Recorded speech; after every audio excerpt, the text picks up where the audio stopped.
Assalamualaikum warahmatullahi wabarakatuh. Nama saya Andini Munawaro dari kelas 9F.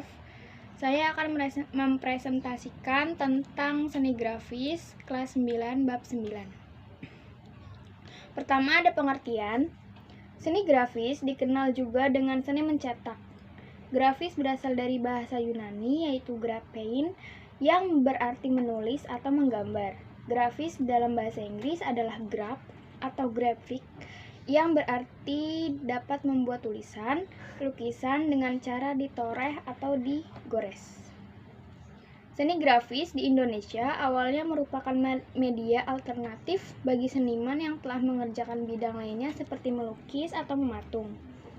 Secara kronologis, seni grafis muncul sekitar tahun 1950-an. Tokohnya yaitu Mochtar Atin, Haryadi Suwadi, Suromo, dan Abdul Salam. Seni grafis diciptakan di atas permukaan yang disebut dengan plat, lembaran kaca akrilik, lembaran linoleum, atau batu litografi. Kemudian ada teknik-teknik pembuatan seni grafis.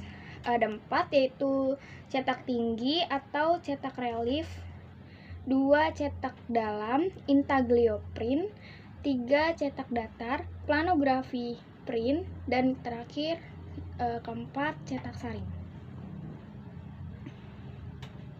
Pertama ada cetak tinggi. Cetak tinggi menggunakan klise atau acuan atau juga alat cetak yang akan menghasilkan gambar dari bagian yang menonjol. Jika klise atau alat cetak itu ditempelkan pada kertas, kemudian diangkat, maka tampaklah gambar pada kertas. Stempel merupakan salah satu contoh dari teknik cetak tinggi. Yang kedua ada cetak dalam. Cetak dalam adalah seni cetak yang menggunakan klise dalam, artinya bagian dalam menyerap tinta dan akan membekas pada kertas. Jenis-jenis cetak dalam antara lain ada etsa, mezzotint, dry point. Cetak dalam dibuat dengan bahan cetakan dari aluminium atau kuningan yang permukaannya ditoreh hingga menghasilkan goresan yang dalam. Alat yang dipakai untuk menoreh dapat berupa pahat grafis, paku, jarum, burin, atau logam beruncing. Ketiga ada cetak datar. Cetak datar adalah teknik cetak yang menggunakan klise datar dengan prinsip saling menolak dan menerima antara tinta dan air. Cetak datar adalah memperbanyak hasil cetakan dengan media permukaan yang datar. Teknik ini ditemukan pada abad ke-16 di Eropa. Klise cetak ini menggunakan batu cadas biasa, disebut dengan litografi, dan sekarang dapat menggunakan lempengan logam atau seng. Teknik ini meliputi litografi, monotype, dan offset. Terakhir ada cetak saring. Cetak saring adalah salah satu teknik proses mencetak yang menggunakan layer atau screen dengan kerapatan serat tertentu. Cetak saring dikenal dengan sablon atau seni grafi. Sablon banyak digunakan untuk mencetak tulisan maupun gambar pada permukaan datar atau rata. Misalnya untuk mencetak tulisan atau gambar pada kertas, kaos, kain spanduk undangan, plastik, dan media lainnya. Kemudian ada proses pembuatan seni grafis. Pertama, proses pembuatan cetak tinggi.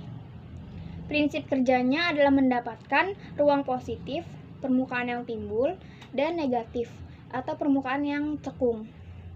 Garis dan ruang negatif yang dihasilkan cukilan tidak terkena warna, sebaliknya ruang dan garis.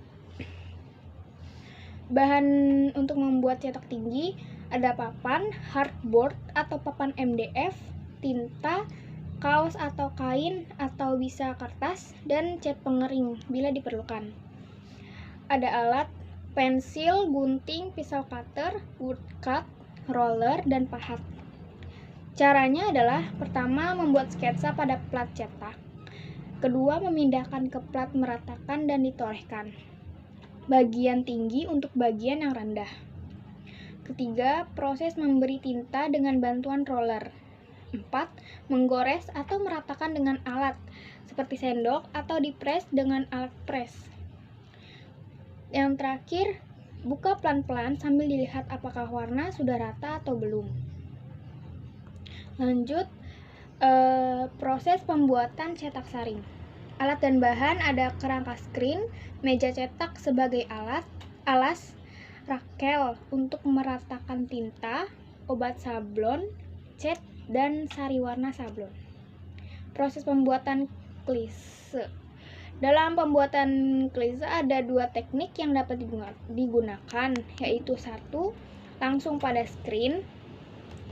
Pada teknik ini, setelah skrin atau kain kasa diberi tulisan atau gambar. Untuk area yang diinginkan tidak tembus oleh tinta, diberi emulsi yang dicampur dengan sensitizer, kemudian dijemur. Yang kedua ada negatif film. Proses ini menggunakan kertas kalkir atau transparan. Terus ada bisa kertas biasa yang sudah digambar. Untuk jenis kertas biasa, setelah digambar, dilumuri dengan minyak goreng atau minyak tanah terlebih dahulu dan dikeringkan hingga menjadi transparan.